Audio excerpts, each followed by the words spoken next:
All right, this is our 2019 Ciel du Cheval Vineyard Cabernet Sauvignon. It is 100% cab. About half of this gets aged in new French oak barrels, and this is 100% oak fermented. So stays about a week in fermentation in 3 different types of oak vessels that we use in the cellar. So just, always trying to add to the complexity and richness of our wines that we make here on Red Mountain. This is the longest standing wine that we've made from Ciel du Cheval Vineyard, so making this wine since 2006. And it's really just a fan favorite of people every year that we make this wine. Yeah, as many of you are aware, we make several single vineyard Cabernet Sauvignons from Red Mountain, and I think a couple of them from the first releases of the year are a little bit more on the elegant side. With that being said, they're still Red Mountain cabs, so lots of concentration,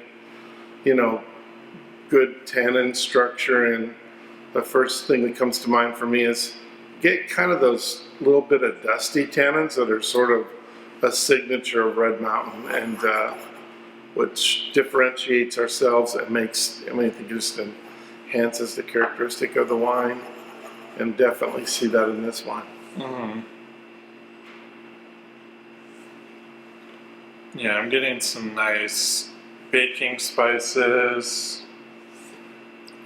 Some classic like red currant, Washington cab.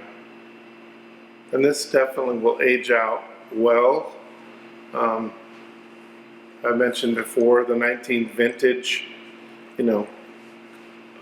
sort of an average vintage, and the advantage we have in Red Mountain is we're always going to ripen these Cabernet Sauvignons. We were pretty aggressive, picked all of this in September, and got it in the door before that early frost in October that really hammered a lot of other vineyards that waited too long to pick. Mm-hmm. This is going to be a wine that's going to last, I think, a really long time in your wine cellar. If I had to guess, I'd say a good 20 years or so. Just trying to guess, I'm basing on how this wine is tasting today. Like you said, really nice dusty tannin structure. Really, light and fresh on the palate, pretty smooth. Super fun wine to drink. You can pair this one with food. I don't know if I would. I might just drink this one on its own. It's really delicious. If you have food, you might want to eat food with it too. Yeah, be okay. Probably safer. All right, cheers.